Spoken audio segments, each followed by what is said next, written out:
bertepuk sebelah tangan. Sudah biasa. Ditinggal tanpa harapan. Sudah biasa. Luka itu pasti, tapi aku tetap bernyanyi. Oke, selamat datang di podcast Sambil Jalan. Teman nongkrong digital kamu Yang gak cuman kasih seru tapi juga Value. terlatih patah hati. Wih, lagunya siapa? Endang ya? lagunya Endang ya. Bukan. Istrinya Deka. Bukan. Istrinya Deka. Bukan. Dren. Dren ini band yang Ya. menemani masa SMP ku. Ya, kepalanya sama nih mulai. Iya. Mulai sama lah kepalanya sama Mulai kayak kayak Alistair. Dengar Penuh dengan bisikanku dinda. Berapa wanita yang luluh gara-gara lagu itu, Nyul? Infinite. Maksudnya Drennya. Bukan Ainul Yakin. Bukan saya, Pak. Ya, ngomong-ngomong soal terlatih patah hati. Taruh gitar dulu. Boleh. Sambil. Jadi Nyul, saat ini nih anak-anak muda sekarang tuh kayak sering banget ya posting-posting soal ketahanan mental. Jadi kadang mereka tuh lagi kena mental health misalnya kayak gitu-gitulah. Postingan-postingannya tuh kayak gitu. Nah, entah kenapa tuh rasanya lagi kayak tinggi-tingginya gitu mental health di anak muda. Iya. Ya mungkin juga gara-gara sosmed ya. Sosmed tuh bikin kita kayak mudah membandingkan, mudah melihat pencapaian orang sehingga kita kayak ngerasa bahwa aduh, aku kok kayak nggak ada apa-apanya ya. Iya, Nah, itu kan. iya. Nah, tapi aku tuh ngelihat satu hal yang kayaknya nih ya, mungkin anak-anak Gen Z sekarang lupa sama akarnya soal lokalitas yang sebenarnya kalau mereka tahu tuh bisa bikin kuat gitu ya, bukan terhadap mentalnya gitu. Iya. Nah, ada beberapa hal yang biasanya orang-orang dahulu tuh sering sampaikan ke aku pribadi misalnya. Misal nih ya, kayak orang tuaku biasanya bilang soal ingat bulik misalnya. Nah, kata ingat bulik nih atau ingat pulang tuh kayak sederhana kan, kayak sederhana. Biasanya kalau aku mau sekolah terus mau main atau mau ekskul atau mau apa waktu dulu lah, selalu ada kata ingat bulik. Itu bukan cuman ingat pulang ke rumah ternyata gitu, tapi ingat bulik itu bahwa ingat apa yang dikerjakan tuh pulangnya ke Tuhan juga gitu ya, bahwa yang dikerjakan itu harusnya ada batasnya. Jangan terlalu yang sampai mempus diri. Makanya kayak orang tua aku tuh sering bilang soal ingat bulik. Nah, itu juga yang bikin aku sampai sekarang, sampai hari ini nggak terlalu ngerasa bahwa dunia yang makin cepat ini nge-push gitu. Karena aku tahu kapan harus pulang gitu, kapan harus pulang entah ke rumah, kapan harus pulang ke Tuhan juga, atau kapan harus pulang ke dimana tempat aku start sebelumnya gitu. Sehingga aku nggak terlalu yang aduh gagal nih, jadinya aku harus apa ya, kayak mau nyalahkan diri sendiri, enggak. Tapi aku tahu kapan batas aku harus pulang. Nah, kalau dari teman-teman sendiri itu pernah ini nggak, pernah ada ya idiom atau ada kalimat dari lokalitas kita yang dirasa ini nih salah satu hal yang bikin mentalku juga kuat gitu. Nah, itu ada nggak? Soal mental ya, Ir ya. Jadi soal mental ini sebenarnya banyak juga ya idiom-idiom kita, idiom-idiom lokal yang ngurusin soal mental ini. Misalnya kayak jangan sampai panas-panas tai ayam atau cecep igut. Artinya baru ngerjain sesuatu dapat tekanan sedikit nyerah. Baru ngerjain sesuatu dapat tekanan-tekanan yang mungkin masih terasa kecil, tapi udah nggak usah lagi deh dikerjain. Maka aku ingat juga satu pepatah atau papadah urang Banjar itu benar. soal dalas angit, dalas balang serdada. Artinya walaupun kita sampai tertatih-tatih, terus kemudian penuh dengan tangis misalnya, tuh tetap tuh harus dikerjain. Dalas balang serdada, walaupun misalnya dada ini sampai harus kehantam dan sebagainya, tetap harus dikerjakan sampai ujung gitu loh. Jadi ini yang ku ingat juga ketika orang tuaku menyekolahkan kami, yang notabene-nya orang tuaku sendiri yang ibu lulusan SD, terus kemudian ayah lulusan SMA dalam waktu kurun tertentu waktu itu, dan kemudian mencoba untuk berusaha agar anak-anaknya bisa mendapatkan sekolah yang baik, pendidikan yang bagus. Jadi sampai mungkin dalam tanda kutip ya tuh utang-utang gitu, itu tetap dikerjain. Dalas balang sardada tadi itu maksudnya. Jadi bagaimanapun caranya pendidikan harus didapat walaupun harus menanggung malu lah dan tanda kutip karena harus berutang. Tapi ini adalah salah satu cara untuk bisa keluar dari dalam tanda kutip ya kemiskinan kayak gitu. Nah itu sih pola-pola itu dan pepadah itu yang membuat aku inilah yang ternyata dikerjain oleh orang tua dahulu, dipadahkan atau diberikan nasihat kepada kami sebagai anak, dan kemudian ini yang harus kita kerjain. Itu sih yang aku ingat.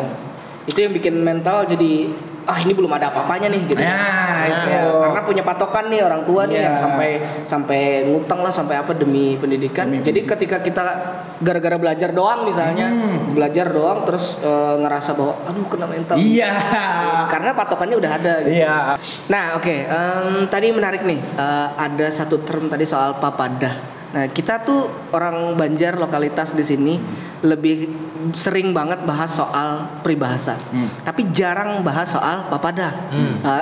Padahal kita punya mangku adat yang dulu punya buku, bahkan punya channel sendiri soal papadah Banjar. Nah, yang kita coba gali ini sebenarnya soal papadah nih kali ini nih, karena berhubungan juga tentang mentalitas. Nah, sekarang kalau tadi Pak Ajri soal dalas balang sardada, kalau aku pribadi tadi soal ingat bulik yang paling kita sepuhkan. Yang paling kita sepuhkan harusnya punya banyak papadah nih. Jadi biar kesannya penyeimbang ya. Kalau air ingat bulik, ingat pulang artinya. Kalau si Pajri maju terus, maju dalas hangit, pokoknya dalas maju terus sardada, pokoknya apa aja. Nah, mungkin yang bisa di tengah, aku pernah dikasih tahu sama orang tuaku itu sesadangnya aja. Jadi kalau melakukan apapun, misalkan mau jalan, boleh jalan tapi sesadangnya aja. Pulang. Kalau mau main, boleh main sesadangnya aja. Mau beli apapun sesadangnya suka aja. Suka apapun, mau apapun, selama itu tidak melanggar norma hukum agama yang paling penting, lakukan aja, tapi ingat sesadangnya aja. Termasuk sedih gitu ya. Termasuk sedih. Sedih itu perlu mungkin, cuman yang jadi kesalahan itu adalah memanjakan kesedihan ini. Memanjakan kesedihan. Kalau aku nyebutnya biasanya jangan perasaan itu jangan terlalu dimanjakan. Apapun itu. Enggak cuman perasaan sedih ya. Perasaan senang pun gitu juga. Karena ujian manusia itu kalau setahu aku ada dua, enggak cuman musibah, tapi nikmat itu pun sebenarnya adalah salah satu musibah juga. Kalau aku sih memanjakan perasaan. Dapat aja Jangan memanjakan perasaan. Ide-ide yang kayak gini biasanya muncul sambil jalan. Karena refleksi nggak ada preparation sebelumnya itu. Aku mau ngomong ini. Jadi nggak ada yang skrip. Tapi bagus tuh. Karena kadang-kala kita terlalu mendramatisir mendramatisir perasaan, mendramatisir emosi. Betul sih. Memanjakan perasaan itu juga yang biasa sering bikin kita kena mental ya. Kan? Padahal sedihnya itu nggak seberapa, cuman karena nggak bisa aku kayak gini. Aku harus nyari tempat pelarian. Siapa lagi yang harus aku salahkan? Misalkan kayak gitu kan. Malah jadi berlipat-lipat menyalahkan eksternalnya, memanjakan kesedihan itu sendiri juga. Betul. Nah, kalau orang tuaku sendiri, kalau Ainul tadi pakai kata sasadangnya aja, orang tuaku tuh pakai kata yang berbeda tapi sebenarnya maknanya sama. Jangan tapi disasah atau jangan terlalu dikejar. Memang ada makna seolah-olah berlawanan dengan yang sekarang kan, bahwa mimpi harus dikejar. Semua harus kita kerjakan gitu ya. Kalau orang tuaku tuh justru jangan tapi disasah. Ya artinya mirip-mirip aja dengan yang sasadangnya aja, atau yang sedang-sedang aja lah gitu. Nah, jadi kayak orang tua dulu yang hidupnya tidak secepat kita aja, udah tahu batas bahwa ini batasnya untuk berhenti gitu. Nah, karena yang bikin sakit mental itu adalah kita tahu memulai tapi tidak tahu caranya berhenti. Menurutku di situ sih titik dimana mental tuh kena tuh gara-gara itu. Pesan berarti. Bener. Jangan memulai sesuatu yang tidak bisa kalian akhiri. Wih, asik. Harusnya nih di akhir nih. Oh iya, di akhir nih. Iya. Awas di akhir dengan gak dapat closing yang lebih bagus. Harus lebih gong berarti. Ini sudah harus naik lagi. Maksudnya Hair tadi mungkin kayak gini. Iya. Jangan terlalu disasah itu, jangan tapi disasah. Iya. Jadi ada hubungannya sama sesadangnya itu tadi. Iya, benar. Karena aku pernah dengar juga dari orang tuaku itu bahwasanya yang perlu dikejar itu sebenarnya istilah kalau dalam agama itu jihad kan. Jihad. Jadi jihad fisabilillah itu sebenarnya nggak cuman pada saat perang. Kalau sekarang sudah nggak ada perang lagi. Ya mungkin ada di negara lain yang kayaknya jauh dari kita gitu. Tapi yang sebenarnya paling bisa kita lakukan jihad ini adalah jihad diri sendiri. Mungkin maksudnya orang tua kita itu dulu nggak usah terlalu dikejar. Apaan sih yang dikejar gitu kan? Mending jihad terhadap hawa nafsu sendiri aja gitu. Agar jangan terlalu ambisius, agar jangan juga terlalu mundur banget. Karena salah juga kalau kita punya api semangat itu redup banget, itu juga salah juga. Iya. Nafsu itu pun juga sebenarnya untuk nafsu yang hal baik juga harus dipupuk. Jangan sama sekali tidak ada gitu. Tapi kalau over, nah itu yang mungkin jadi salahnya itu mengejar sesuatu yang sebenarnya mungkin ya kayaknya bukan jalan kita juga atau bukan takdir kita. Jadi akhirnya kecewa dengan harapan atau usaha yang ambisi di belakang itu tadi. Pepadah selanjutnya nih juga yang aku ingat nih lah. Tadi aku nge-highlight soal yang memanjakan perasaan, mendramatisir tadi. Jadi aku ingat juga nih satu pepadah. Urang kebakaran tepang habis lalu. Membandingkan dengan yang lebih buruk gitu ya. Iya. Maksudnya adalah kita tuh mungkin mendramatisir perasaan atau apa tadi memanjakan perasaan karena terlalu banyak melihat atau membandingkan diri dengan orang yang di atas kita. Orang yang lebih baik daripada kita, orang yang lebih kaya, orang lebih dan sebagainya. Kita artikan dulu jadi orang kebakaran gin habis lalu. Nah, artinya tuh orang coba lihat orang yang kebakaran itu udah nggak punya apa-apa. Ludes gitu ya. Maksudnya jadi perbandingan kalau misalkan kita lagi kena musibah, misalkan ya baju gua sobek, aduh jam tangan gua hilang nih. Udah sabar aja. Orang kebakaran tuh habis lalu. Artinya kita tuh perlu membandingkan diri juga kepada atau melihat diri kepada orang yang di bawah kita. Benar. Jangan selalu menengok ke atas, tapi juga tengok ke bawah. Ketika kita punya masalah, ketika kita dihadapi oleh berbagai macam cobaan, lihat juga nih yang di bawah. Ada yang bahkan nggak punya apa-apa, ada yang bahkan habis lalu tadi, sehingga itu yang membuat kita merasa wah, ini kita nih belum apa-apa nih masalah nih, jadi harus mental nih harus lebih kuat lagi. Ada temennya lagi itu. Apa lagi? Jauh juga pada jantung. Oh iya. Kalau sakit tuh, itu kalau sakit. Kalau sakit biar kita lebih legowo dengan sakit kita, lebih bisa sabar. Udah masih jauh dari jantung. Gitu artinya tuh. Misalnya kecolok paku misalnya kan. Berdarah jauh juga pada jantung. Kepala bocor aja masih kayak gitu. Gini, dia ada luka nih kebetulan nih. Iya, orang tuaku juga bilang kayak gitu. Udah masih jauh dari jantung. Tapi dekat otak nih. Sama aku masih ingat enggak? Misalnya nih, tangan luka. Tangan luka. Terus tuh, tanganku luka. Wah, aman aja, untung juga masih bertangan. Jadi memang punya tangan gitu. Orang tua dulu itu selalu mengajarkan kita untuk pandai bersyukur. Melihat dari perspektif yang masih banyak sisi yang untungnya daripada banyak yang bisa disyukuri. Nah, itu juga sih kayaknya ya yang bikin orang-orang yang sebelum kita nih kayak jauh lebih kuat mentalnya gitu. Kalau dibilang bahwa hidup yang saat ini lebih keras, enggak juga. Kalau dulu ada perang ada apa sama keras juga gitu. Jadi nggak bisa bilang bahwa kalau sekarang lebih keras hidup ini, enggak juga. Nah, tapi kalau aku bisa narik satu hal yang menarik dari orang-orang dahulu itu lewat peribahasanya nih. Jadi kalau untuk kepala nih, mereka tuh selalu pakai idiom atau papadah yang memang kayak tadi yang semangat banget, yang dalas bolang serdada gitu ya. Ini kemudian sasah sampai ujung sampai selesai kayak gitu ya. Tapi kalau untuk hati itu yang langsung meredam gitu ya kan. Jadi kayak yang ingat bulik, sasadaknya aja, apa nang disasah. Nah, itu kayak ini sih mereka bisa membedakan antara nih otak yang lagi bekerja, nih hati yang lagi bekerja gitu. Jadi mereka bisa mengimbangin itu. Itu yang bikin kayaknya mental mereka tuh kuat gitu. Iya kan?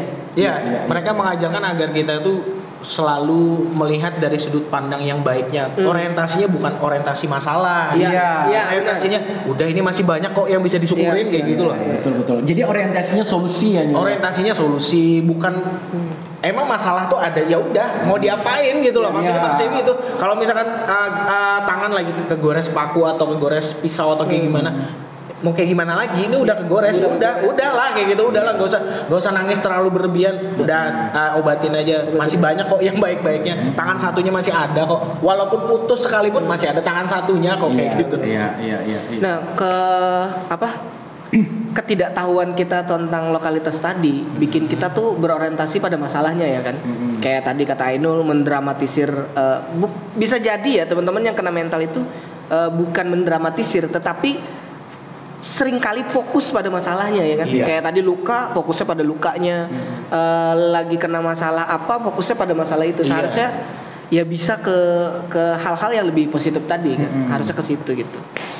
Iya sih, mungkin nanti bakal bisa di next episode mungkin aku ngerasanya, karena ini kan kita bicaranya soal generasi kita ya. Gimana kalau misalkan nanti bisa dibahas temanya kita merasa generasi kita selalu yang paling baik gitu loh. Kan kita kan bentuk ini open mindednya kan kayak gitu. Siapa tahu ada yang lintas generasi yang lebih di atas atau di bawah nanti yang bisa kita undang. Benar. Dan buat ngebahas itu ya. Dan kalau boleh satu lagi yang mungkin bisa menyimpulkan semuanya itu, ada satu papadah juga bahwa di mamah dulu hanya ditaguk. Artinya mungkin tadi ya ketika kita sudah ketemu sama masalah, ketika ketemu dengan berbagai macam hal-hal yang membuat kita bingung, gundah gulana, ya dipikirin dulu, dimakan dulu, digigit-gigit dulu, baru ditaguk. Jangan langsung ditelan mentah-mentah, jangan langsung pokoknya masalah nih, langsung ditelan. Tapi mamah dulu, pikirin dulu, coba refleksi dulu. Barangkali itu adalah salah kita. Barangkali itu bisa kita selesaikan sebenarnya. Dan barangkali itu adalah hasil dari apa yang sudah pernah kita kerjakan. Jadi ya di mamah dulu, hanya ditangguh. Sama relate dari aku ada pernah itu dengar dari orang tua aku juga dulu. Jadi sambil makan itu sambil menaguk liur, sambil makan sambil nelen liur. Artinya itu apapun yang dikerjakan itu pelan-pelan aja, dirasa-rasa. Karena dicepet-cepetin juga kayaknya hasilnya bakal sama juga. Mungkin ya yang ku artikan kayak gitu, karena takdir itu udah ditentukan dan usaha kita ini pun mau dicepetin kayak gimana pun hasilnya tetap sama aja gitu. Bener. Jadi mending pelan-pelan aja. Hasilnya udah ditentuin kok. Iya. Saya itu Bang, sudah rezekinya. Ya, kita coba close ke situ ya. Orang Banjar tuh sering banget bilang saya itu pang rezekinya. Itu bukan berarti mereka pemalas dan tidak ingin dapat lebih, tapi mereka sadar hati mereka tuh nggak boleh bergerak meskipun otak mereka tuh berencana. Oh iya, asik. Yang kayak gitu-gitu tuh. Jadi mental jadi akan lebih kuat kayaknya nih ya kalau kita ngerti akar dari setiap lokalitas kita. Termasuk teman-teman yang di luar dari Banjar pun pasti punya lokalitas yang kayak gini, yang papadah atau nasihat-nasihat orang-orang dahulu gitu. Ya betul. Bahkan di luar negeri pun pasti banyak juga istilah-istilah pepada seperti ini pun juga, cuman hanya saja kitanya yang terlalu jauh atau tidak ter-highlight ke negeri kita sendiri. Ya, betul. Jadi ya jangan diingat akar. Oke. Bener, boleh itu. Jangan ingat akar. Thank you. Oke, makasih.